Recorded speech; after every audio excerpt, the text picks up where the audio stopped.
episode 117 Oh my god. of the Power Pod with your boys, myself, Owen, and you, Mark. and you. Listener. Thank you for being with us. That pause is for the person to say their name. Listener.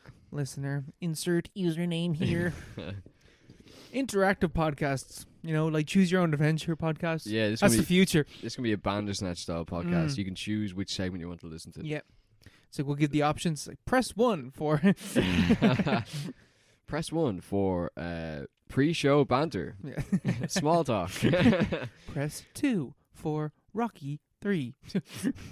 Press 3 for Salt of the Earth. Yes, our recommended film for this episode is 1954. 3. Maybe it's 4. I don't know. Early 50s. I'm feeling it, early 50s. Salt of the Earth.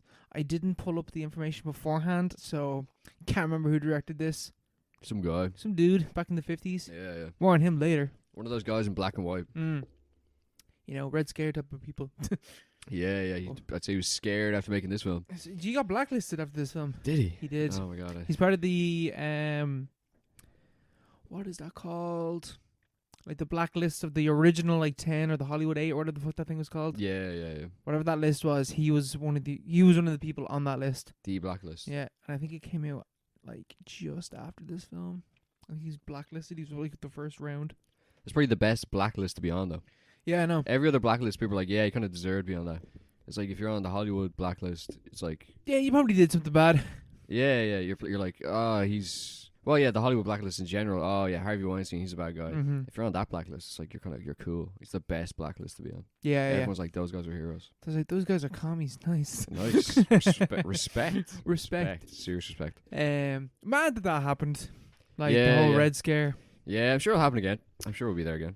Man, we're already living in it. We're already there. It's just for the Republicans this time, man. It's You don't know how hard it is being Republicans It's this day and age. 1984 in the Matrix. It's the Matrix. It is the Matrix. And the blacklist is when you try to escape and pull out your wires, and then the people around you, it's tall poppy syndrome, they cut you down. They're like, you're fucking crazy. That's bullshit. It's like, you're an idiot. They try to cut you down with bullshit like that. It's not true. That's true. Don't be beaten down by the masses. By the man. The woke 1984 masses. Anyway. How are you? We really live in a society, that's all I'll say. Apparently. Allegedly. There's no concrete claims on this podcast. Definitely not. Yeah, no, we've been in trouble with that before. Yeah, we have. We're on a few blacklists. Yeah, we definitely are. That's why, that's no-fly lists. That's why our advertising never works. The Patreon failed and everything. The Patreon. Guys, we're going to dust off the Patreon for this episode as well. No one ever subscribed to it. It's still sitting at $0.00. Is that even still a thing, Patreon? Patreon, yeah, Patreon. We're not on Patreon, but no, yeah. Yes, we are. Yes, we are. Yeah, Patreon's still a thing. Yeah. People, YouTubers and stuff like that, use it. Ah. I don't know how financially viable it is. I suppose it depends on what you're doing. But yeah, they must be making bank. I assume. I presume. Are we making as much bank though, Mark, as Mondo Hollywood? Mondo Hollywood. This is a film that I forgot to watch. What is this? I haven't watched this film. You put it on the dock and you didn't watch it? I meant to say beforehand, but I forgot to say that I hadn't watched it. God damn it, there's 4 things on this list and I went for the one thing that you didn't watch. Yeah. Really poor luck at the draw there. I forgot to watch. So this is a film that I forgot to watch. I'm talking about it for the next 20 minutes though. No. What have you been watching? I watched the 2 films we have in the docket. No, see, the thing is, I watched Succession. We really were not joking when we said that we've been busy with work. We've been busy with work. We've been busy with everything. This is also an improvised podcast, which wasn't planned, really. This episode is a disaster. I already forgot that. My mom was like, "Oh, Mark's at the door." I was like, "Shit, I forgot we're recording the podcast tonight." I wasn't mentally prepared. Yeah. No, I was like, I was upset. I was like, I'll stick on Mondo Hollywood, and because I'd seen it on the Dodgy Box, that was there on Dodgy Box.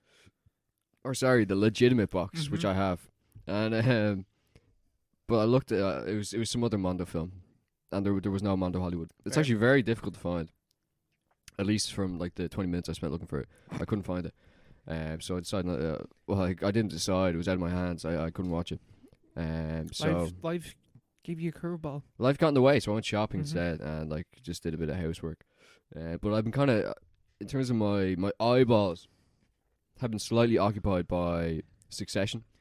Is Succession finished yet? It's over. Over. It finished last night. I watched the finale last night. Okay, no spoilers. Was it good? Yes, it was good. Yeah, no spoilers at all. That's the thing. I can't really talk about it. It's very spoiler oriented. You're in what, season 3? 2. So I just finished season 4. It's the final, the end of the series, and it's Shakespearean. Shakespearean is the best description for it. But is it the best TV show ever made? Absolutely not. No, I wouldn't say so. I would not say that at all. But it's extremely good, really good. What would you put up as the best TV show of all time? Breaking Bad or some fucking meme like that, you know. Yeah, fair. Walking Dead. The Walking Dead, man. Like True Detective season 1. I'll stand by that till the day I die. Fair. Honestly, the best season I've ever seen. Even though the second half is dog shit, which is like, kind of like doesn't really make any sense. Kind of a paradox, but we're paradoxical people. Breaking Bad is extremely good. I really enjoyed Breaking Bad. And that's the kind of, because that was the first TV series I really followed. Yeah. All the way through. Well, not all the way through, but like from about the end of season 4 onwards, or end of season 3 or some whatever it was. I watched like the last 2 seasons, episode by episode. And then you had the finale, and the finale gets a lot of flack for like how kind of like Hollywood it is, very like Western, kind of like Last Stand kind of stuff. But like that was I love it, man. I think it was amazing. You know, that was my first like finale that I proper followed through and like watched it. I got up the day it came out and like watched it as soon as it came out. And but that was my first experience with the finale. Still, nothing has ever topped that, because just of how like, you know, it's like bombastic and explosive and like totally unrealistic, and it's just like all the right ways. In all the right ways. Yeah. Even though the show is like really is like quite realistic, it's quite kind of grounded, and the finale is just like, it's not like out there, you know, but it's just like everything that can go wrong for the bad guys does basically, you know, including the main character. Which I found really cathartic. You know, everything kind of wraps up. See, they were such bad guys. Yeah. Fuck those Nazis. Yeah, literally Nazis. So you can't really like. It's like, yeah, Walter's the good guy here. You know, but everything was wrapped up like neatly in a nice little bow and all that jazz. I never felt the need to watch any of the other, like, I didn't watch Better Call Saul because I felt like that was the perfect ending. But every time I follow a series from then on, like the finale's always kind of like very much more like kind of, it's like Blue Balls City. You know? It's always kind of like we're leaving it, we're cutting off, like you know, it's like a blank screen, or just like a cut, or like this is like, oh, we're gonna like leave it kind of ambiguous what happens next or something like that, which is perfectly fine, perfectly fine, because obviously a lot of the great stories don't have like a very definitive ending, and you don't really need a definitive ending. But Succession is also definitely falls into that kind of, that everything that's not Breaking Bad. That's what Succession is, you know. Yeah, it's the same kind of thing. Where it's not a finale where you're like, oh my god, what the hell? I can't believe, whoa man, I can't believe that just happened. But at the same time, that really wouldn't suit the series. I don't know if that would suit the series. So it's just really Shakespearean, and it reaches like it's a proper climax. It's really dramatic. Loads of stuff happens. God, I like reaching a good climax, you know? Yeah. Who doesn't? Who doesn't? Like loads of stuff happens. Like the story turns like in the middle of the episode nearly. Like the whole story of the season nearly. Which is what you want. But yeah, very Shakespearean. It's kind of, it kind of trails off a little bit. Not in the sense of like leaving anything technically open. But just kind of, it trails off. There's like clearly the world continues on for all the characters. Well, from we'll see. A lot of them. We'll see. Well, I don't know who survives. We'll see. It's not like, you know, all guns blazing, Nazis getting shot, all that stuff. Kendall decides to come out and have a shootout with Logan. Yeah. Kendall goes full like socialist revolutionaries. You know what? This is all bullshit, man. But then again, the characters themselves have like, if you felt like, I don't want to get too into Yeah, it. yeah. But like, I watched it last night. It's an hour and a half. It's very, very good. I really enjoyed that. I also got like bizarrely into since the last time we recorded. I got bizarrely into Curb Your Enthusiasm, Really? which I'd never been into before. Really, I've never watched an episode. I've watched the entire series. Which is good. Yeah, it's amazing. It's so funny. It's so funny. It's great. What's the premise to Curb Your Enthusiasm? It's just it's following Larry David around, like yeah. like an exaggeration of who he is in real life, and like what happens in his life. It's all like Seinfeld. You ever watch Seinfeld? Yeah. What do you think? Like 3 episodes. I don't like Seinfeld. Yeah. Sorry. Yeah, it's like I don't really get Seinfeld. I don't know why. No, neither. But Curb Your Enthusiasm I just really enjoyed for some reason. It has that kind of it keeps you rolling. Mm-hmm. You know, that kind of like, because it's hard to watch here. Yeah, 'Cause it's not really on anything. It's on Now TV. I don't even know.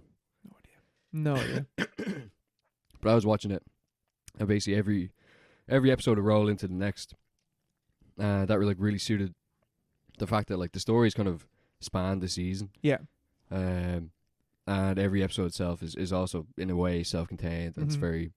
it's very funny. Like he's a great writer and stuff, but it's all very focused on like, you know, day to day kind of like the most banal stuff that you Yeah. could possibly imagine. Where he That just it- makes a mistake or something, isn't it? Yeah, that just doesn't sound funny at all. Yeah. But when you're watching it, it's like, this is so ridiculous. Yeah. It's like this is very good. Always Sunny's kind of like that as well. Yeah, yeah. Because yeah. like when you're trying to describe Always Sunny, it doesn't sound that funny. Exactly, yeah. But then yeah. you're watching, it's like, this is so good. It's made by the actors, made Yeah. by the characters, and like the context, you know, the fact that you're following along, you know, their story, stuff like that. Yeah. There's actually a Seinfeld reunion in the middle of it as well.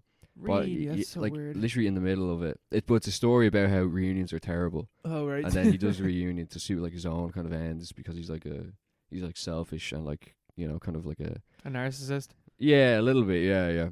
But obviously he's lovable at the same time. But like I've watched the entire series, it's like 100 episodes. I watched the entire series Nice. just Solid. in the last like 2 weeks. Yeah, I'm trying to think of like TV shows I've been watching at the moment. I watched finished Ozark. You ever watch Ozark? I have not. You've Telling you, recommended to me. Yeah. It's very good. And like Mm. the ending. Which part is it? Does it get shit at some point?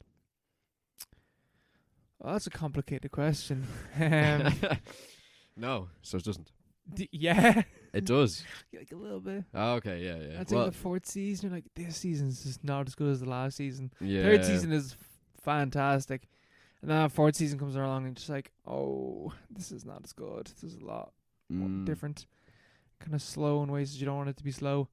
And then the ending, I've heard like people like I've heard before that the ending is very mixed reactions. I liked it, but it was like it worked thematically, like Thematically, yeah. and like the like message and themes of the show as a whole. Yeah. But as like a narrative, like, oh, this is just not like giving me any sort of catharsis to what's going on. Yeah. You know, there's no proper like resolution to the story It's because got kind of a why do they always do that? like, I don't know, it's because it ends in a way that's like, oh, this is not like they could make another season, no bother. But like, I think the kind of point is that there isn't. Yeah, okay. So, and again, like you were saying about Succession, like this, like our story is over, but their lives will continue afterwards. Yeah. So But we don't get to see it, so what? yeah, you don't get to That's see no it. interest to me, like. And like it ends like every other season where like there's an escalation Yeah. in stakes, and so like stakes are so like season 1 to season 2 the stakes raise. You know, obviously that's how it works season to season. But then when season 4 ends, there's a stake rise, and that's it. Like that's your ending. Oh God, yeah. That is a bit weird. Yeah, but like that works for the themes of the show. Yeah. It's good. You know, what's Beef as well? Beef. Yeah, have you heard about Beef? It's that I A24 show on Netflix. no. It's got Stephen Yeun in it and someone else. I can't think of her name. Someone described it to me and said it basically the same way. Yeah, it's Stephen good. Yeun, someone else is in it. So. Yeah, and she's Yeah. better. Well, I don't know if she's better because there's a couple of scenes of Stephen Yeun really like acting and like, man, you're a good actor, bro. But then I Yeah. can't think of her name. I'm gonna look it up. So it's about like these two people that like get into like a car altercation is the only way to describe it. Yeah. And they both get road rage, and then they chase after each other, and then they just get like entangled in each other's lives. Yeah. All right. Ali Wong is the other. Ali Wong. Is the Okay. woman's name. This is A24 and it's on Netflix. And I watched the first like episode. It's like, it's alright. Second episode is like, let's pick it up a bit. Third, fourth episode is like, man, this is good. And then by like episode 9 happens, it's like, whoa, this is great. Yeah. And then the last episode is like, yeah, that's pretty good. It's pretty good. Yeah, pretty good. Yeah, fair enough. That's what you want. Half an hour each, is it? Half an hour each. Yeah. 40 minutes for some episodes. Okay. Yeah. Yeah, that 9th episode of Man is mad. It's a very good episode of TV. Yeah, I'll have to. If I still have Netflix, I might stick it on. Netflix is introducing those new rules about like one sign in per house or something like that. Yeah, screen sharing or something like that. I don't know. You have no idea. They've been introducing that for like a year now. Yeah, but I think we're getting it now eventually. I think, right. or something like that. I have no idea. They're just gonna lose loads of subscribers. They will. You know. And then Lord Disney will rule over all. Yes. We will bask in his great black ears. Yes, the inevitability Of the mouse. The mouse. Is always coming. He's coming. Oh. Never stops. That's Constantly climaxing. That's such like a wow. That's actually such a compelling image. You know, it's really Lord Mickey Mouse coming all over us. that just really sums up modern society. Yeah, we really do live in a society. We're just getting cummed on by the mouse. He's just coming all over us. Pleasure all the time. You have to have pleasure. This constant stream of pleasure. Yeah. It's just like Brand New World. Yeah, exactly. Or Brave New World. Brand New World, yeah. Yeah, really. It's just like the guy the asylum Hudley. version. Yeah, What's his name? Adam Hudley. Adam Hudley. Yeah. Oh god. It is. It's the same thing. What's What's Dreamhouse? Okay, I put you like you, Mark. I was like intending to watch this, and then I put it off, and then I decided, okay, right, I'm gonna watch this. I don't know what compelled me to watch this movie. I remember seeing the trailer to this film when I was younger, and then I'm pretty sure what happened. So this has James Bond. What the fuck is his name? Daniel Craig. Daniel Craig. Yeah. There's got Daniel Craig in it. And Dreamhouse came out like 2 years, maybe 3 years before Girl with the Dragon Tattoo. Mm-hmm. But in my mind, those two films had blended together for some reason. Because, like, Daniel Craig, mystery. Yeah. Dark mystery. It's all the same. I haven't seen Girl with the Dragon Tattoo, but boy howdy, this is not the movie. Like in any way, these are not similar films at all. I don't know why my brain put the two together. And then I don't know why it just popped up on Letterboxd for some reason. I was like, I remember that. I remember seeing that trailer, so I decided to watch it. And yeah, it's not a very good movie. Yeah, I looked it up. It's like very poorly received. It's so fucking. I'm gonna it's full of spoilers for this movie. Yeah, I don't think anyone really gives a shit. Because like it's not a very good movie. So this movie is about Daniel Radcliffe, and Daniel Radcliffe. That's why I was struggling earlier, because Daniel Radcliffe just kept coming into my mind. I was thinking of Daniel Craig's name. Oh, yeah. That's why I paused. Daniel Craig. Yeah. Is he's going into retirement, or like quitting his job at like this like journalist place or something, or some news agency. I don't know what the fuck it is. He's leaving though, and he's like, I want to spend more time with the kids and my wife. And I was like, wow, really happy for you. And he's like, yeah. And then he goes home and he sees his wife and he sees kids. He's got this like, happy family vibes going on. And then some weird stuff starts to happen, and then they just bought this house. And Daniel Craig finds out that the last people that lived in the house, the dad snapped and murdered his wife and kids. And like, oh shit, it's like The Shining. Yeah. Oh my god, it's gonna be like The Shining, like the dream house. Like, it's gonna be like a haunted house type of thing. And then, like, you're really intrigued for, like, the first 40 minutes as to, like, kind of unveiling this mystery. And then Daniel Craig goes to the mental hospital to find out about the guy that, because he finds out that the guy that murdered the wife and kids in the house previously is still alive. And he's like, I need to find out who this person is. And he goes to the psychiatrist, and the psychiatrist is like, Daniel Craig, you are the man that killed his wife and kids. Oh, I feel like I've heard this before. This is 40 minutes into the film. Like, you're at the halfway point and the twist happens.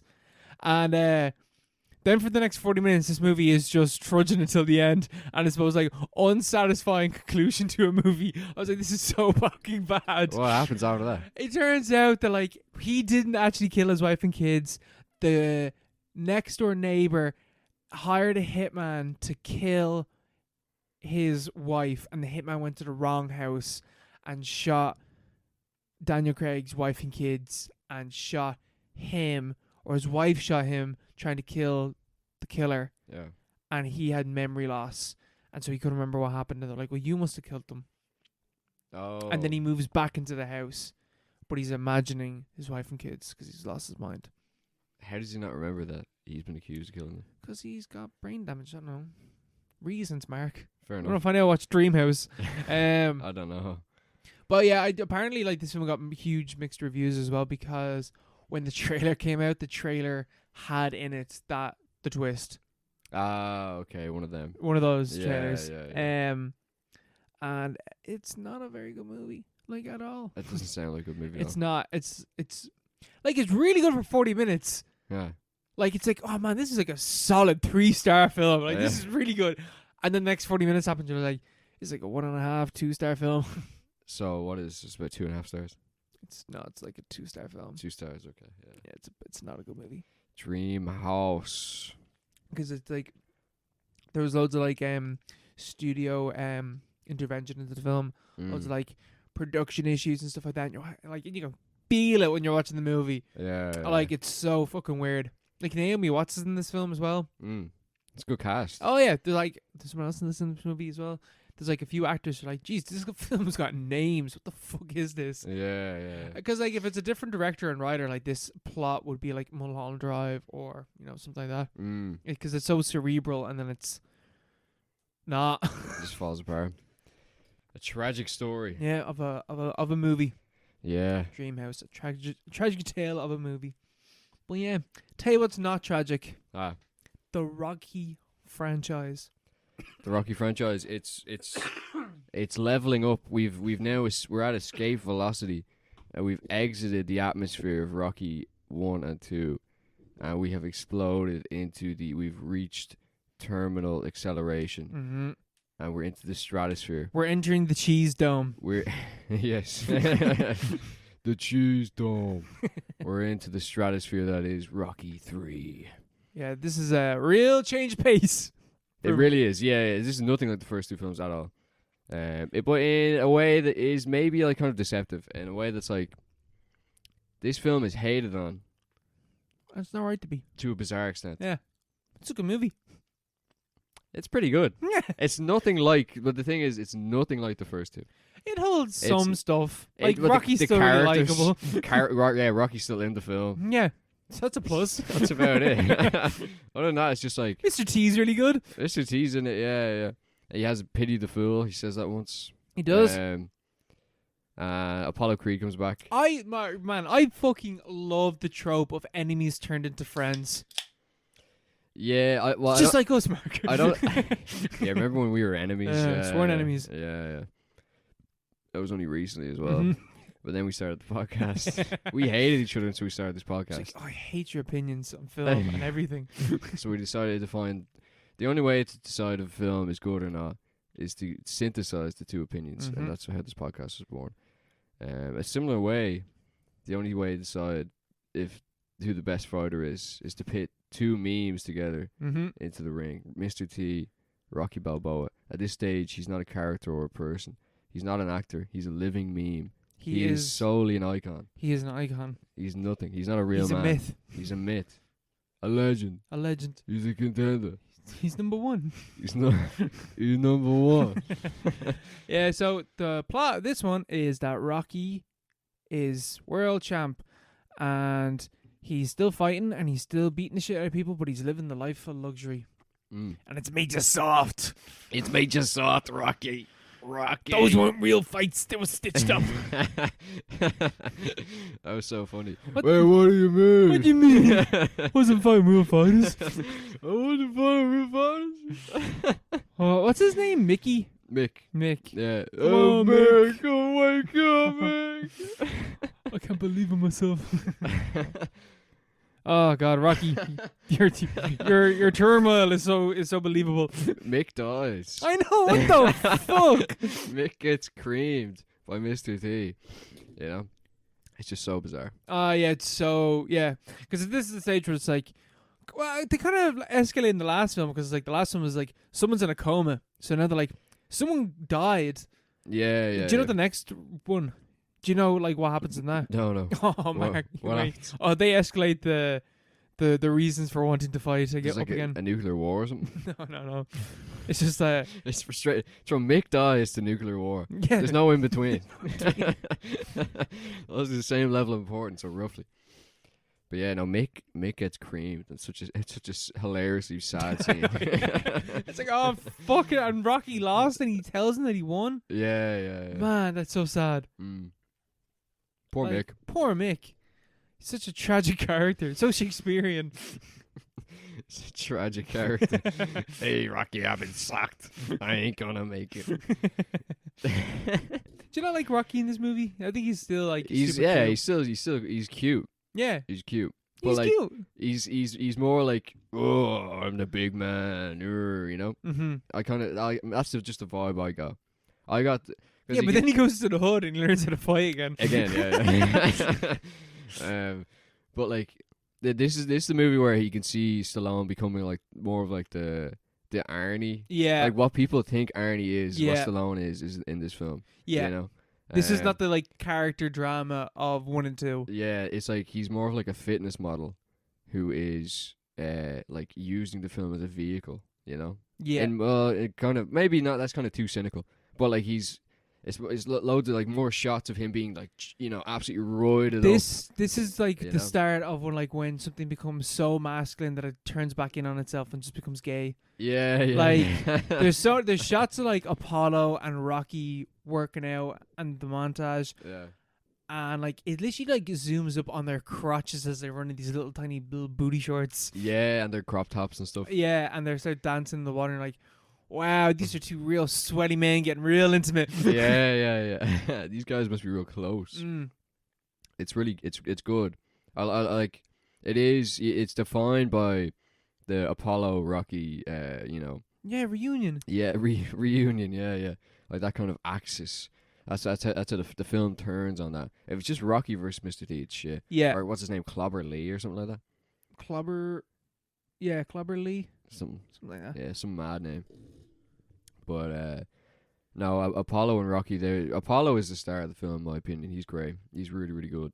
Carl Weathers is just the best, man. I love Carl Weathers. He is. He's really good. For some reason, I was going to say Carl Lewis. Who's Carl Lewis? Carl Lewis. Is he like a boxer or something? Yeah. Carl Weathers. Clubber yeah, Lang. Clubber Lang. Yeah. Clubber Lang. Clubber Lang. He's me, like, especially because like this is the third film, and like I don't think that Apollo is the villain of the second one. No. But Clubber Lang is the fucking villain of this movie. Yeah. He is an asshole. He's a proper like you can't like this guy. You know, he's like Raging Bull. Yeah. He's constantly on the wind up or like insulting people Just ready or to like snap. yeah. He's a wild animal, Rocky. He's a real fighter. You know, he's like an actual. He's gonna kill you. He's gonna tear the head off you. It's like it's an even match, or it goes back because they kind of need him to be really like tough and mean just to like have the stakes, you know, exist in the film. You know. Especially if Rocky's been like doing a lot of dud fights, like 10 dud fights in a row. Rocky gets his head kicked in. Yeah. So like it's proper. That's the only way you can kind of make the film interesting, and it works. Mr. T's a great little villain. Hulk Hogan is also in the film. I was gonna say there's a little detour where he gets the shit kicked out of him by Hulk Hogan. Yeah, was that really relevant? I have no idea why that's in the movie. It was just there. I think it's just to show like Rocky's really taking the piss, but like in the film's world, professional wrestlers are like properly like doing those moves on each other. So like In Rocky 3, in the Rocky 3 universe, wrestling is real. Yeah, wrestling is 100% real, like it is in our own world. Yeah. And Hulk Hogan picks him up and like throws him out of the ring, and it's just like, and then Rocky takes off his gloves and just bare knuckle boxes him to death. Yeah. It's so weird. It's such a bizarre scene. So weird. I was thinking after it ended, I was like, what did that have to do with the film? I think it's just like, oh look, we got Hulk Hogan, which Yeah, is like yeah. cool back in like the 80s. Now not so much. Now it's like, there you are, Hulkster. The Hulkster, yeah. HH. Mm. You see who signs his tweets with HH? Does he? Yeah. He doesn't realise what it means. What a real man. A real American. A real American. A real American. Yeah. Like he is in this movie. Yeah. He's also, there's a detour there, and he like, oh yeah, the moves he does on Rocky's like he shouldn't be surviving it. You know, that's because the film gets really cartoonish. Like it's not like the first two. God, there's no. Realism's all gone. Could you imagine the second film? Or like even just in Rocky 1, there's a scene where he used to go fight like Hulk Hogan in a bar. Yeah. Like it wouldn't make any sense. But yeah, this is a totally different universe. It's totally different rules. And it really works in like against those rules. Mm-hmm. Which is bizarre considering how kind of like hated it is. It's not really hated. It kind of is though, because it's so like it's not like the film before, or like the two films before. Because even like Rocky 2 is very similar to Rocky 1, but Rocky 3 is so different to Rocky 1 and 2. Yeah. There's also that weird bit at the start where Paulie is like giving out about like how he never gets anything off Rocky, and I thought that was going to be, play into it more. Yeah. And Rocky just punches him or something. It's just like, yeah, I'll give you a job, and then that's that conflict resolved. And it's like the first 5 minutes of the movie. Yeah. Why is this here? It's got like no relevancy to the rest of the plot. Yeah, his rivalry with Paulie is just kind of like, for some reason it's in the film, and then it's just gone, and like that's it, And Adrian isn't really in the film either. Which it's is just in the annoying. background. It's annoying. I really like Adrian. Yeah, Adrian's good. Yo, Adrian. Yo, I did it. He's like, she's not the driving force of anything. Well, she does say like you gotta believe in yourself, doesn't she? Yeah. Like she gives a motivational speech to Rocky. He's like, okay, I'll do it. Oh. Yeah, he gets mad depressed at one point. But no, it is good. It is good. It's a weird racial movie as well, I feel like. Yeah, well, why does he only fight black people? I was thinking that. This is the movie where I was like, why does Rocky only fight black guys? It's like, even like all of the dud fight, like the montage that they do of all the fights he's done after. Yeah. There's like one white guy in the entire thing. It's like a German guy. Yeah. It's like, oh, he's the enemy. He's a Nazi. And it's just a lot of black people. Yeah. It's weird. Even the bit where this the whole idea of Rocky like going back to the roots of boxing and going to like an all black gym with Apollo Creed. Yeah. But like this is where you gotta strip back everything and like it's just kind of weird. It's weird. Not too sure, but that one's Stallone. Yeah. Did he write this? Do you know? He definitely directed it, because I'm fairly certain from this point onwards he directs them all. Yeah. I'm not sure about writing. Maybe he wrote it. But yeah, Apollo Creed is kind of like, I just really like Apollo Creed. I don't know. He's just a good guy. Like, he's just a good guy. He's looking out for his mate, his enemy yeah, he's just like, friend. you were a better fighter on the night. I got no beef. Yeah, it was written by Stallone, directed by Stallone, starring Stallone. What a baller. Only 100 minutes as well. Very, very digestible. They all get shorter from this point on. I think the next one's only 90 minutes. Jesus. Where he solves communism. This is his is it Mr. T's breakthrough role? Was this his first role? I'm sure he was in the 18 beforehand. Surely. No. This is his first role. Wow. Mr. T, did not know that. Mr. T was hired after winning America's Best Bouncer, and the film is considered his breakthrough role. A-Team started in 1983. This was in 1981. That is... I never knew that. He says, pity the fool. Is that maybe that was catchphrase on the show, or like whatever show he was on? But well, like this but like this is his first instance of him saying it, I never knew that. Because he says it in the film. He's like, I pity the fool. He's really good in this movie. He is, yeah.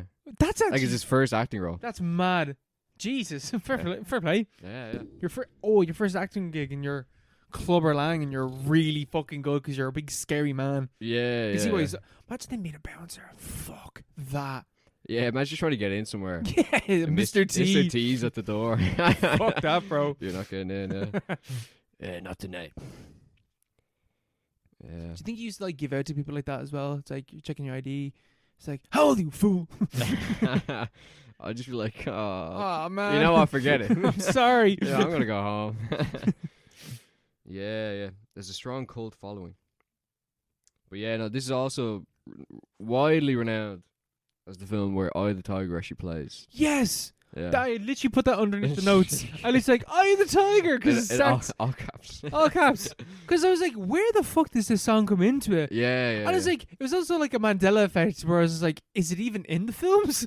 yeah, because I was thinking for a while, so maybe I confuse it with like just the Rocky theme, you know? Or like Karate Kid. I don't know if it's in Karate Kid, but like Yeah. maybe I was like, maybe it's a montage in Karate Kid, and I just for some like Rocky's got loads of montages. Yeah, it's so many montages. And they're all so good. Yeah, they all are really good. Yeah, you know, they let it breathe. You know, they proper let it breathe. Like they go on for ages. Do you prefer Eye the Tiger or do you prefer the Rocky theme? I way prefer the Rocky theme. Yeah, same. Not even close. Yeah. I think it's an amazing theme. Yeah. You know, it's like when the chorus kind of comes in, like the choir and stuff. It's like, oh, the people are behind Rocky. Whereas Eye of the Tiger is just like, it's just about him. It's like this kind of like, superhero. You see this superhero in your head. You see Stallone, like kind of like the caricature. With the Rocky theme, it's kind of like, oh, it's got this weird mystique to it, you know? It's like the people. Yeah. Yeah, it's like, yes, we can do this, you know? He's one of us. Yeah, much prefer the Rocky theme, which I didn't think that was gonna happen. I had no idea what was going to happen when we entered this series. Yeah, but I'm pleasantly surprised. This is way better than the last series. Yeah. Jesus, yeah, this is so much better. This is better than the Predator franchise or the Alien franchise. Yeah. And we still got like another 10 out of 10 5-star masterpiece coming. Rocky 4. Rocky 4, of course. Yeah. I love how it loops around as well. Like it's not like Alien where like after we hit like Prometheus, like there's nothing else. It's just a void. We were just like feeling out in the void, you know. We can only grasp for metaphors and like the outer space, just exploring this like unknown barren territory. I really don't know how we were able to justify going through all the Alien films, then go on to Predator, and then we were like Alien versus Predator. And I was like, yeah, this is the Alien versus Predator franchise review. I don't know how we got away with that. Like Prometheus got nothing to do with Alien versus Predator. Yeah. How long was that series? That was what, 11 movies? 3 months. Or be more like Alien versus Predator. 6 months. Predators, Predator 2, The Predator, Prey as well, Alien. Man, I'm already on 9 here. Aliens, Alien 3, Alien Requiem, Prometheus, Alien Covenant. I think that's 15. 14, 15. We spent 6 months doing Aliens. Or doing Alien versus Predator. Rocky's what? 8 movies? 9 movies? Are we going to do a Creed and all that stuff? What can we be arsed? Too modern. I think it's too modern. I think it's too modern, yeah. I'll do Rocky Balboa.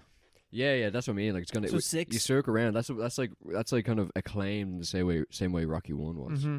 So I love it circles around. Yeah. Whereas Alien was just pure as barren drifting territory. through space. Yeah, trying to get from one film to the next. But we'll see. Maybe we'll hate Rocky Balboa. I was thinking, we're fucking ages away from it, but our ranking list. Yeah, of course. So like, we're gonna do that again at the end of the year, and we're gonna do all the films that we recommended on the podcast. Yeah. But I think that we can each nominate one film from our franchise reviews as well. Okay. So we can pick like an Alien, out of all the Alien versus Predator films, Alien, Predator, all that shit. Yeah. You can nominate one, I can nominate one, and then we do the same thing for Rocky. An amendment to the process. Yeah. Okay. Just a slight change up. We'll see. Well, yeah, we don't have to ask anyone else. No, we don't. Well, the intern. We'll have to ask Liam. Yeah, we'll ask Liam, yeah. Yeah, we need Liam on. But no, yeah, Rocky 3. Very good. But it's It's not great in the same way 1 and 2 was. In my I opinion, do think in that my like opinion. it is like a decrease in quality because it's 1, 2, 3. Like that's how these films have gone so far. Obviously, Rocky 1's the best one. Rocky 2 is better than this, but like Rocky 3 is still good. Like Yeah. it's It not really like is. a million miles off either film because in the ways that it's bad, it really picks up in entertainment quality. Yeah. Like the cheese factors is like this. It smells, you know. It's a stink off this one. It's a 'Cause lovely Big Mac of a movie. Yeah, it's a tasty stink, you know. Mhm. Big cheesy bite. You're getting into this, you know. You're Mhm. probably getting into it. It's not like Sauces all over the face. sauce all over the shop. Grease. You know, you dripping can't off the you can't fingers. help but like eat this thing, you know, even though you know it's bad for you. Mm-hmm. That kind of way. Whereas the first two are like weird social dramas. Yeah. This is the Stallone that I pictured in my head. you know? Yeah, we're now getting into the Rocky franchise that I know of. Yeah.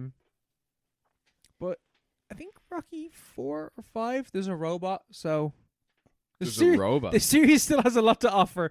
We'll see what happens. Yeah. Well, And then Rocky Balboa turns back into like a character drama. Yeah, exactly. Yeah, Yeah, that's the so- great thing about it. Yeah. That's a great little idea. Great little series. God. Weird movies, Rocky movies. They're so fucking weird. Rocky V. Rocky V. Adrian's Revenge. I thought you were serious for a second. He fights Adrian in Rocky 6. I'm also real fucking happy that like I think this might be the first franchise we've done where each installment is numbered. Yeah. There's always a fucking subheading. Yeah, it's kind of weird. Like, most of us don't do the numbers anymore. No, they never do. Or they drop after like 2, you know. Yeah, because it's like people don't like that. Yeah, it's just like Rocky. It's just Rocky. The 5th was just called Rocky 5. Yeah. You know? They just don't straight to the point. straight to the point. There's no need for like, Rocky 2, Apollo's Revenge. You know, you don't need that. How many franchises? Well, I guess the Fast and Furious movies do that kind of, but then there's Tokyo Drift. No, they don't at all because it's like Yeah. Fate of the Furious, Fast. you know. Fast 5. Yeah. And there's what, Fast X is the new one. Yes. Fast 10. Fast 10. Yeah. But then and there's Fast and Furious, and The Fast and The Furious. Yeah. Come on. Yeah, never mind. You know, how are you going to categorize that? You know, think of the librarians. Think of the letterbox reviewers. Yeah, come on. Think of us. the real cinema goers. The masses. Making this ranking system so complicated and organization of this. Do I do alphabetical order? Exactly, yeah. Do you count the? Have you ever watched those movies? Yeah, I love them. Up until about Fast 6. Then I stopped watching them. I've only seen Fast, the 7th one. I might have seen Fast 7. That's actually... Fast and that's Furious our next 7. series. It's decided now. Oh. It's just like we have the same opinions every single week. That's what I'm thinking. No, like, yeah, like I'm not Yeah. I'm not serious. We cannot do No, the we can't. Fast and Furious franchise No. as a series. Those are too many. 10. Jesus Christ. We've been at that for months. That's like fucking how many? 2 episodes a month. Jeez, that'll take us up for like the end of the year. I'm not doing that. I'm not doing that. We'd actually we'd proper forget which ones we did as well, like, you know, because they're all the same. Every film is the exact same. There's one with magnets. There's one where they go to space. I was about to say there's one where they jump out of a building, they drive out of a That's building. Fast and Furious 7. That's the one I've seen. There's 2 where that happens. Ah, That happens twice. There's the one where The Rock grabs a missile or something like that. I can't remember. It's so silly. So silly. Yeah, Fast 5. Yeah, watch Fast 5. It's Fast 6. Fast 6 is where Paul Walker died, right? No, that's 7. 7. Okay, I think I've seen 8 as well. Did I see 8? Yeah, I must have seen 8. I thought they were pretty good though, but like I can't remember what they're about. Yes. I don't remember. I remember Dom Toretto is the main guy's name. That's it. Yeah, and family. And family. Family yeah. matters. And that scene where The Rock and Vin Diesel, like, you know, the one where it's at the end. Oh, it might be the one after Paul Walker dies. They're at a barbecue and like they stand because like The Rock is like a foot taller. Vin Diesel's like 5'10" or something like that. Yeah. And The Rock is like 6'4". Yeah. But they're made to look the same height throughout the entire film. So like at the end, it's so obvious at this barbecue scene at the end of the film where they're like standing and they're supposed to be talking and facing each other. Mm-hmm. But you can see that The Rock is like several feet in the distance. They did the Hobbit thing. Yeah. And they're just talking about family. He's like, I'm going to get you, Dom Toretto. And then it just like cuts to black or whatever. It's very funny. That's so funny. I remember seeing it in cinemas. Everyone was laughing. Like that's why it's a good cinema experience. Yeah, because even like the seventh one, like I like to really like positively talking about this franchise. Never doing a franchise review because No fuck way. that, Pointless. fuck that. Pointless. But yeah, just being like, Jesus, I did not know, because the first one is about stealing DVD players, and then they become like international spy heistmen. Yeah. Taking on world governments and stuff like that. DVD players. Yeah, like talk about an escalation. Yeah, that's a serious escalation right there. You know, but the same. It's kind of analogous to Rocky 3. Yeah, You know, kind of. in a way. In a way. The stakes, they just got raised, like just for no reason really. Just got raised. Yeah, because just keep going. The franchise ascended into meme territory, became more than the story, became an icon, became something else. You know. Yeah. They had to live up to that. They had to feed the eyeballs. They had to stimulate the old brains. Does Rocky lose again in this franchise, and then he has to go back and win? I haven't a breeze. That's just the fucking plot. That's just the plot of every film. Yeah, but like it's because it's not really, because he doesn't lose to Apollo Creed at all in the two movies. Mm. Does He he does. lose? He loses in the first one. Yeah, but he wins. No, he loses. Yeah, I know, but he wins. You know what I mean? Like he proved himself. That's the main thing. He won. He won in spirit. Rocky, you'll always be a loser. You couldn't even beat Apollo. You couldn't even beat Apollo Creed. Because I'm really hoping that it's Dolph something. Dolph, like Ivan Drago. Yeah. What's his name? Dolph Lundgren. Lundgren, yeah. That's the next one though. Yeah. Ivan Drago. Yeah. Ivan Drago. Yeah. I don't think Rocky faces him until the end. I don't know. I've no idea. Okay, because I know what happens in the next one. You know what happens? You're gonna be really upset. What? No, I'm not telling you. You're gonna be really upset. Why? You're gonna be upset. Why will I be upset? Cause something happens. What? It's gonna break your heart, Mark. Break my heart. It will. What happens? Can't tell you. Oh. Ah, shucks. I just have to wait for the next episode of the Parapod. That's the hook. Do I get one more film to talk about? It would have been a great hook into the next episode. Another season break. Yeah. That's our cliffhanger. We go for a quick break. Let's do it.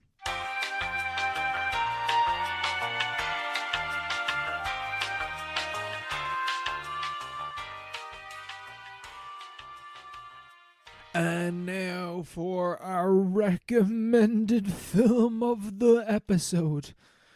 Not like our recommended series. No, it's not a recommended series review. It's not. We're not recommending you watch these series. No. We're just talking about them. But we do recommend that you watch this film. Yes. For whatever reason. This film, Salt of the Earth, directed by Herbert J. Biberman, 1954. Is about. You were dead right. I was dead right. I retract my statement earlier in this episode. I fucking felt in the bones. You were dead right. I was so wrong. Felt in the bones. At New Mexico's Empire Zinc mine, Mexican-American workers protest the unsafe work conditions and unequal wages compared to their Anglo counterparts. Ramon Contero helps organize the strike, but he is shown to be a hypocrite by treating his pregnant wife, Ezra Pranza, with similar unfairness. When an injunction stops the men from protesting, however, the gender roles are reversed, and women find themselves on the picket lines while the men stay at home. Yeah. So, as talked about at the start of the podcast, this Biberman was put on the McCarthy blacklist. The Hollywood, part of the Hollywood 10. Hollywood 10. Hollywood 10. The OGs. The OGs, the guys, one of the guys. But you know, it's like I was saying at the start, it's the best blacklist to be on. But he died long before. It was really kind of he wasn't, his membership of all the different, studio unions and stuff, or not the studio unions, sorry, like the directors unions and like producers unions. It was stripped of that after he was investigated. It wasn't restored until like 25 years after he died. So he kind of died as like in disgrace, low key a little bit. Yeah, but kind of sad. But at the same time, he left a legacy. He did. which is included in this film. This is one of the I think this film is really seen as the point where it's like, this dude needs to be put on a list. Put this guy on a list. Put this guy on a list. Because this film is, this is 1950s America. This is like super Reds, like in the midst, or at the peak, just before the Red Scare. I don't know when the Red Scare. I'm forgetting my American history. Like, we did this shit in Leaving Cert. We did this, yeah, McCarthy and the boys. But I can't remember the exact dates. Maybe it's the 60s. I don't think it's the 60s. I think it's 50s. Like, oh no, it is 50s, yeah, mid 50s, early 50s. The House of Un-American Activities. Yeah. What am I got And the House of American Activities. The Red Scare. I want to find out exactly what year this was, or like around what time McCarthyism started. Late 40s and 50s. Yeah. So this is like the height of the late McCarthyism. 40s. They didn't hang around like. Oh no! It's like the war just ended. They're like, these guys who Look beat at the these- Nazis. Yeah. Don't like them. They're even worse. This fella Stalin. Don't like the look of him. Don't like him. Don't Got a like this guy. He's got a similar look to another dude. I don't like it. Yeah. He's got a stash. He kind of looks like, like Franklin D. Roosevelt. And this film comes out, and it's about the workers. It's about gender roles. It's about people coming together, like as a collective unit, And race. and fighting the man. That's what this film is about, essentially. Fighting the man, with the boot on your neck, but the man also In your home. in your home, yeah, in your own head, He was like, the father to your kid and stuff. Yeah. But obviously they're not the main villains, but the scope is very broad. Very broad. Very broad in terms of its what it accounts for, and then like a liberation message. It's ticking all the boxes. It's a very advanced film for its time. Yeah, it's like very, like, just, it's like one of those films like this could only come out at this time because it's so going against the hegemonic view of society. Yeah. We really do be living in a society. Apparently. And it's just like such a great, like, pure form, like this, the purest argument against, like, capitalism. That's like greed. Yeah, greed, and like basically it's like a blueprint of like, this is how, with each issue that you come across, like if you're starting to picket, and if the roles have to be reversed, that like because this could happen, they could do something like this. This is how you counteract that, and how like women are important to the movement as well. Even more important than the men, because they're still working at home while the men are off at work. And then when the roles are reversed in the movie, they're like, Jesus, this is so much fucking work. Yeah. It's good. It's really good. Yeah. Like at some point, because it's a union movie, but at the same time, it's like it's not just like a fetishization of the union, of like of the idea of like the union will just they'll fight the man and then they'll win. Well, it's not just. It's like the union isn't just it doesn't exist in a vacuum. Yeah. It's like the people within the union, and in this case, it's like very conservative kind of community. Mid 20th century. Only men are actually members of the union in the instance, and in the story, while the women, like, while they're also like just as impacted as the men, and they're like fully tied to the men in like every sense, like social, economic, everything else, political.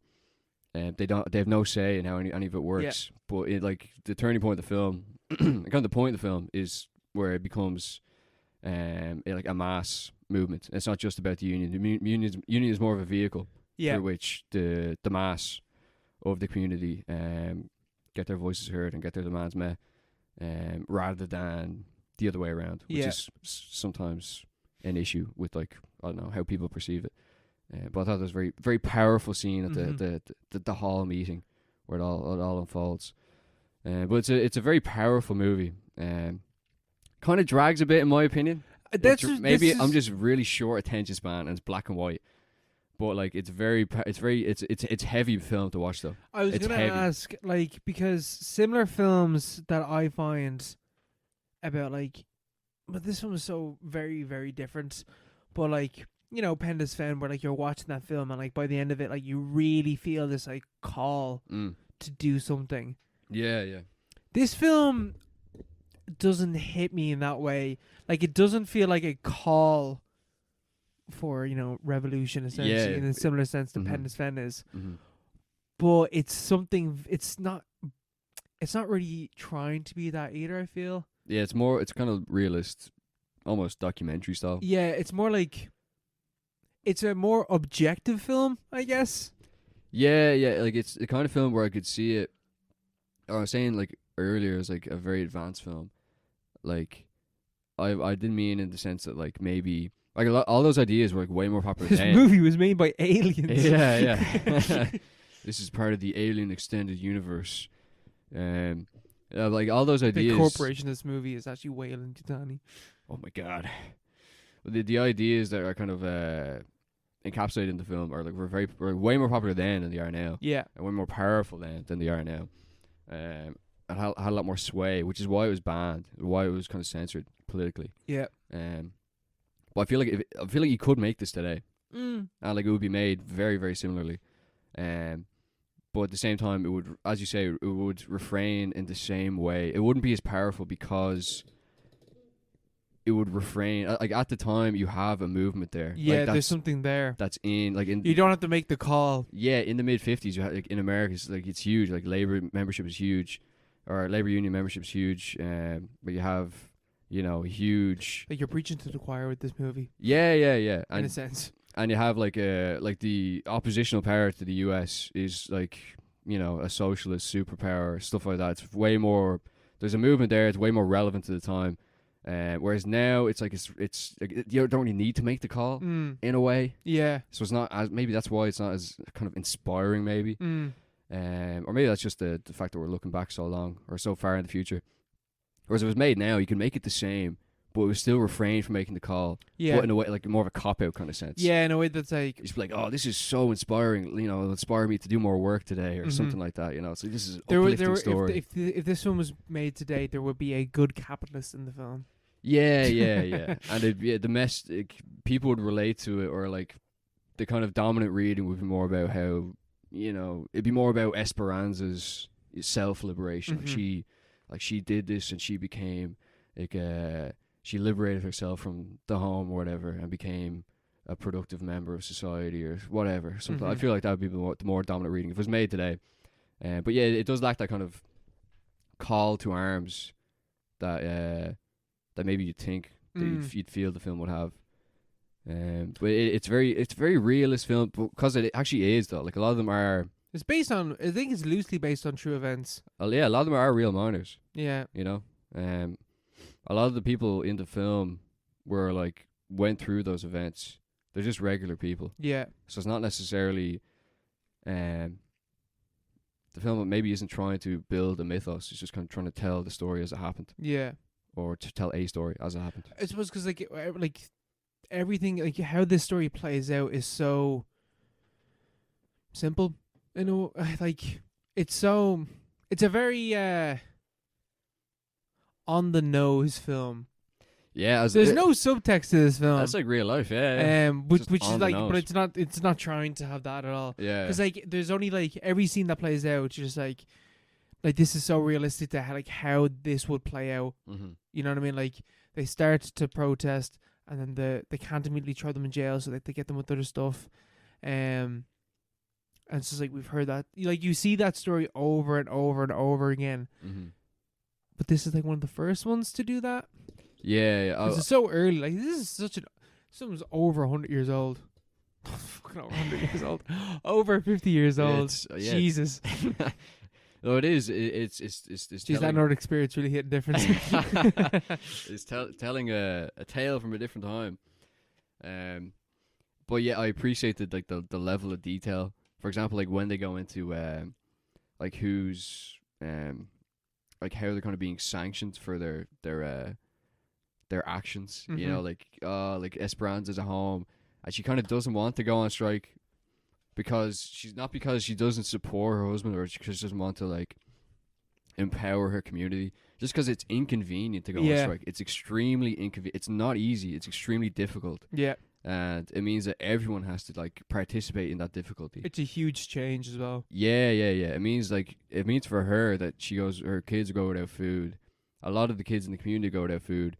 Their credit at the store will be revoked. Stuff like that. Just like basic day-to-day things will like be taken away from them, and their lives will totally change. And it might not even be for like any good reason. It might just end up with them in a worse position than before. So it's easier. Like the default position is to just hunker down and be like, oh, here, let's just get on with it. Yeah, let's just like defer to like the status quo rather than try to shake it up when we could just make things a lot worse. You know, that's this rarely, is a gamble. Yeah, it's a huge gamble that you have to take, and that's rarely reflected. I feel in films that like. A lot of films don't touch on this these days, but the ones that do, it doesn't really, you don't really go into that. It's just like it's like the hero is doing what the hero does, and it's not really taking into consideration anything else that might be happening in the community or why, or like how difficult it might be. In this story, it's like it's just normal people, kind of chewing it over, like as normal people would. Yeah, you know, and like even the dynamic within the home, where sort of the man is like at work. And he participates and he sees the exploitation every single day, and he's just like riled up. He's like, "Oh, let's just do it. Let's just fire away with this." Yeah. And she's way more. She actually has to deal with the fallout. Yeah. Without seeing really firsthand like what's happening, and obviously she's way more concerned with what like her kids and like the state of the home. Yeah, the home. Yeah. So it's a good kind of like little. It's just like it's a good dialogue that they have where they're just arguing. Or not the characters aren't arguing, but it's like an argument within the film that's happening. But you know where it's going to end up. But it's interesting to see because it's rarely represented from what I've seen. Yeah, same. It's a very different film. Yeah, it's just one of those movies that I was like, this is like I can't really flaw a lot of the film. Like it just kind of drag, but it's also, it's an old enough film. It's just an old film, man. There's always a bit of leeway I give with the older films with that, because, they're trying their best. They are. Even like the classics from that time, like, geez, this is aged. Yeah, what was that one? Night of the Hunter. Yeah. That was good. Yeah, but it did kind of drag a bit, didn't it? It did kind of drag a bit. Yeah. But it's also very good. It's still a great film, yeah. Amazing film. One of the best films ever made. Yeah. But it's just like, this drag a little bit. Yeah. Did we do a recommended? Did we recommend that film? I think so. No, we didn't. It would have come up in that. Yeah, because I think where we were put it. I don't know, because I've been thinking about like the recommended films are getting harder and harder every time. Because like I can't think of any films. Because all the ones I wanted to do, I'm really reaching into the barrel. And sometimes you pull out some gems like this one. Yeah. But it's not one of those like life-changing movies. Yeah, exactly. Yeah, it's not a film that you go back to and be like, oh, I need to watch this. This is like this is the vibe I'm in right now. Yeah, No, like there's nothing to read into it really. No, it's just there. It's a historical document. It's like an artistic historical document that is what it is, and like you can read it the first time, and like that's the point of the film. Yeah. Let's go for those considerations. It's all like it's well done, very well produced, very well acted. The story behind it is very interesting. So the fact they use like real people, professional actors are kind of like the minority in the cast. All different themes it takes on, different kind of like intersections of, oppression and power, and the fact it takes place within a very small community. And you can feel the isolation, the fact that there isn't really any help. They can't reach out to anyone here. Yeah, they're by themselves. Yeah, totally by themselves. And like it takes up then the film even extends out further, because like we have our family that we're following, but we also see like little pockets of the other characters' lives. Like there's actually a lot of characters in this film. None of them like really heavily fleshed out. But they're there enough that there's a sense of community, which is the goal. Yeah. And then the film extends out further, where like at the end, when the family now they're just like, fuck this, nothing's working, just evict these cunts. We need to start evicting them and take back the houses, because we own the houses as well. And they're able to stop it by other mines and stuff like that in the area also going on strike and like really banding together, being like, no, we need to help our brothers in arms. Yeah, solidarity. But yeah, no, it's kind of weird how it was so kind of the way it was received, because it's not really like, as you say, it's not calling anyone to arms. No, really. it's not. It's You just know? like here, like, because I'm already like Penda's Fen is coming at a time where this voice isn't really there. Yeah. And it's just like really calling, being like, you need to, like, you know, our day will come, we will rise again, brothers. Yeah. But this film is just like, this is happening right now. Yeah. Here's how to do it. Yeah, basically. Like, it's just like, here's like a blueprint, here's an historical document of like how people did it, and how like you two can take points from this film and, you know, reflect back on your own life. Because there's something in this film that you're going to relate to. Because it's so broad in that sense. Yeah. That it doesn't need to call to arms because the arms are already there. Yeah, true. But like, even like, it's not even saying, oh, we're gonna take over the whole world. No. You know? We're not gonna take over. We're the just US. gonna better ourselves. Yeah, we're just like, it's a small town versus a company, like a predatory company, and the law enforcement who are kind of acting on their behalf. And but even like, they're not like, the bad guys aren't really, they're not characterized. They're just like, The police aren't really they're not really bad. shown that poorly. Yeah, they're just there. They're just guys who are like mercenaries who are paid to put this stuff down, which is just like you can't really argue with that, you know. Yeah, that's just it's what like, police are. That's what they are. Yeah, you know. And it's the same with like the interests. Like, just the fact that the interests of the company don't coincide with the interests of the workers. And like, they had unions at the time, and like, it's not saying we're gonna unionize everything and everything's gonna be controlled by the workers' councils.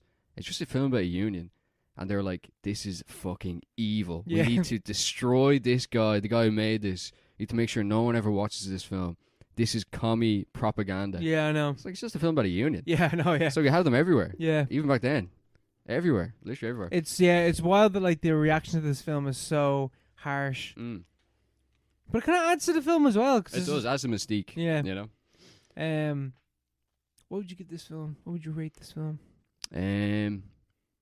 Probably 4. It's just great production values and stuff. I'd say it's a 3.5, but 3.5. I feel like a 3.5 is a lot lower quality. I was thinking 4. I'm leaning 4.5. You're leaning 4.5. That bumps it up to a 5. So you're going for 5? 5 stars. 5 stars. Very good. You know, I felt like it was really harsh in the film, but I did really like it. Yeah. I have nothing bad to say about it. Yeah, there is nothing bad to say about it. I just felt it kind of dragged a bit, but like, you know, this isn't a Marvel movie, you know. It's just a film about a union. Guys being bros with the girls, you know. Yeah, it's just people, you know, brothers and sisters in arms against the capitalist pigs. Against those filthy commies. Yes. Oh no, sorry, the good guys in this movie. Sorry, I'm thinking about Rocky 4. Already thinking ahead. Yeah, sorry, Rocky 4 is Rocky. It's not Ivan Drago. It's Biberman is actually the boxer that Rocky faces. Yeah. It's like an old Jewish writer from Hollywood. Yeah. Oh, Rocky, don't hurt me. Don't hurt me. Yeah, no, it's a solid movie. Solid historical document. The Salt of the Earth. Salt of the Earth. Well worth a look for any union history buffs or history buffs in Any general. union heads out there. Any cinema history buffs, any union heads out there, of course. We all should be. You know yourself. Here we go. Here's the document. Here's the documents. Take the documents. Read the message. It's classified. The time is now. This document's been blacklisted by Hollywood. This is declassified for the first time on the Paropod. Yeah. Do you have a recommended film? No, I don't. Think so. Yes, I've finally decided my recommended film For episode 118. for episode 118 will be No Home Movie by a woman, and it came out in 2015. You don't know. No Homo is directed by. Chantal Ackerman. Yep. Cool. Let's do it. Let's see what happens. It's meant to be good. It's meant to be good. Well received. Fucking wannabe. Yeah, it better be good. No more duds. Yeah, we're sick of duds. No, I'm personally sick of duds because I keep picking duds. But this time, I'm going to book the trend. I think I booked the trend last time, though. What did you do last time? I can't remember. We did... I remember I had a decent one. Salt of the Earth. Last few cycles. Before that... Was it Rocky? It would have been Rocky. Was it Rocky? I did come up with Rocky, but I also stole that off someone else. What was your pick? I'm actually... this is bad podcasting, but I want to find this out now. Fuck, it's the end of the podcast. No one listens to this point anyway. Wait, let me see. No, wait, I had Uncle Boon Me. Oh, yeah. That was that was alright. That's alright. Yeah. It's a film that I haven't thought about since. That's not... Yeah. Not like Rocky. I've been thinking about Rocky I can tell. every fucking day, man, for the past month. Fucking I did The Spotify. Shining somewhere in there. That was a dud. Yeah, The Wicked Tree as well. Yeah, but that wasn't a dud. That was a fucking kamikaze. I knew what I was doing. Yeah, that was... Daisies. That was pretty good. Yeah, it's pretty good. This is pretty good. Yeah, you're full of fucking bangers. I'm getting all the duds. Don't worry. No home movie will be a banger. It better be a banger. It better be. Okay, I'll see you then. See y'all. Bye. Bye.